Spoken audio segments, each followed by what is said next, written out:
മദ്യ ബ്രാൻഡിന് പേരും ലോഗോയും ക്ഷണിച്ചതിനെതിരായ ഹർജിയിൽ ഹൈക്കോടതി സംസ്ഥാന സർക്കാരിനും ബെവ്കോയ്ക്കും നോട്ടീസ് അയച്ചു. മദ്യനിർമ്മാതാക്കളായ മലബാർ ഡിസ്റ്റിലറീസിനും നോട്ടീസുണ്ട്. 3 ആഴ്ചയ്ക്കകം മറുപടി നൽകാനാണ് ഡിവിഷൻ ബെഞ്ചിന്റെ നിർദ്ദേശം. അഹമ്മദ് മുസ്തഫ വിവരങ്ങളുമായി ഹൈക്കോടതിയിൽ നിന്ന്. മുസ്തഫ, എന്താണ് കോടതി ഇടപെടൽ?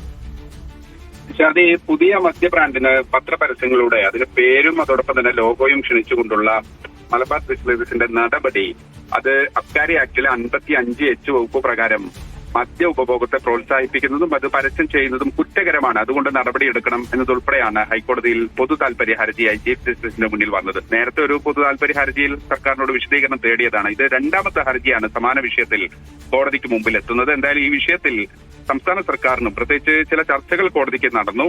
ഈ ആക്ട് പ്രകാരം ഇത് നേരിട്ട് മദ്യ ബ്രാൻഡ് പരസ്യപ്പെടുത്തലാണോ അതല്ല ആ ബ്രാൻഡ് പൊതുജനങ്ങൾക്കിടയിൽ പരിചയപ്പെടുത്തലാണോ ലക്ഷ്യം എന്നതുൾപ്പെടെയുള്ള വാദങ്ങൾ കോടതിക്കകത്ത് നടന്നു. അതിലൊരു തീരുമാനത്തിലേക്ക് കോടതി എത്തിയിട്ടില്ല.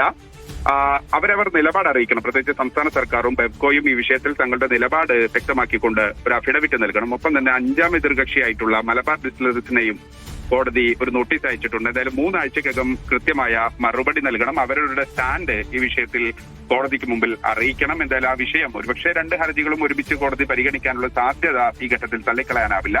എന്തായാലും ആ വിഷയത്തിൽ സംസ്ഥാന സർക്കാരിനും ഒപ്പം തന്നെ ബെവ്കോക്കും മലബാർ ഡിസ്റ്റിലറീസിനും കോടതി നോട്ടീസ് അയച്ചിരിക്കുന്നു.